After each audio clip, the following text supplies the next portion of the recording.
Hi, Professor. Today I'm going to do the final checkpoint. My name is Ningfei Yang, and my UC ID is M15205391. And I selected two theorems. The first one is 9.8, and another one is 10.8. So I will begin at the theorem 9.8. It said that let R be an equivalence relation on an empty set A, and let A and B be elements of A, then the equivalent class of A equals the equivalence class of B, only if A are B. So I rewrite this theorem. I said that there exists a set A that is non-empty, such that R is an equivalence relation on A, and for all AB belongs to A, the equivalence class of A equals the equivalence class of B and only if A are B. With the Px, the equivalence A equals the equivalence of B, class of B, and the Qs is ARB. So such that PS could implies QS, and QX is also implies the PX. So we say that it is the biconditional. For B, I selected three definitions. The first one is the equivalence relation, the second one is the equivalence clause, and the third one is relation. So for equivalence relation, a relation R on a set A is an equivalence relation if it is reflexive, symmetric, and transitive. And we know that reflexive is if A belongs to A, so A are A.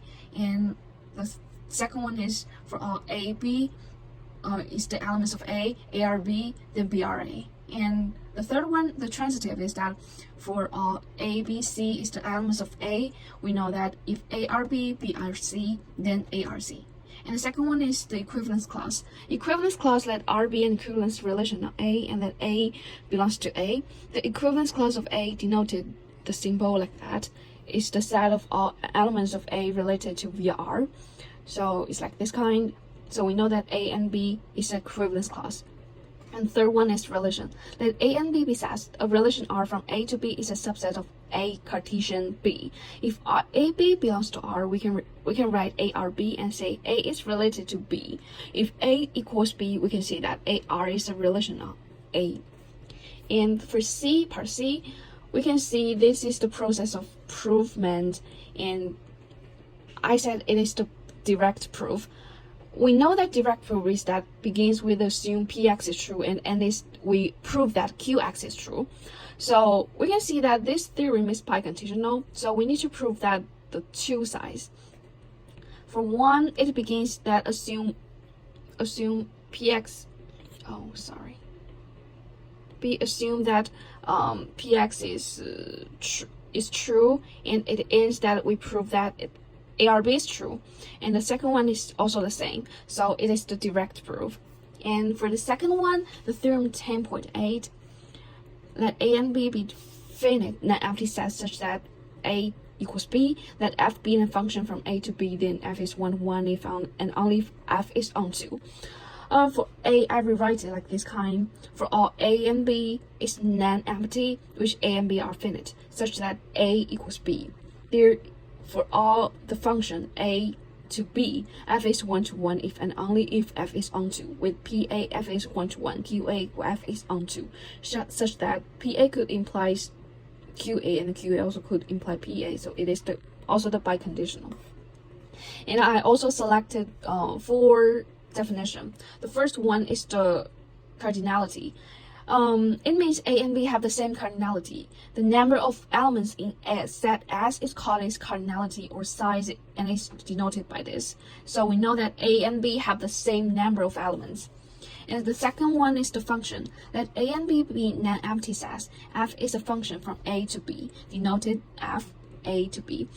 F is a relation from A to B with the property that every element of A is related to exactly one element of B. In other words, every A belongs to A is the first entry in exactly one pair in the relation F. The third one is 1 to 1. The function F A implies B is 1 to 1 if distinct elements of the domain A have distinct images in B. In other words, F is the function from A to B is 1 to 1 if for all x1, x2, which is the elements of A, x1 is not equal to x2, which refers to that the function of x1 is not equals to the function of x2, or the function a to b is 1 to 1. If therefore all x1, x2 belongs to a, the function of x1 equals to the function of x2 implies that x1 equals to x2. And the second one is onto. The function f a to b is onto if the range of f is the entire codomain or target set B. In other words, for the function a to b is onto if for all b belongs to b, there exists an a belongs to a such that fa equals to b. And that is also the provement of the theorem 10.8, and we can see that it is also the direct proof. Direct proof begins with the assume Px is true, then Qx is true. So based on the theorem, it is the biconditional. We need to prove that f is 1 to 1 implies to f is onto, and also f is onto implies to f is 1 to 1. So we can see that it is begin to assume that f is 1 to 1 and end with the f is onto. So it is the direct proof. And the second one is also the same. It begins that f is onto and it is f is 1 to 1. So it is the direct proof. That's all. Thank you.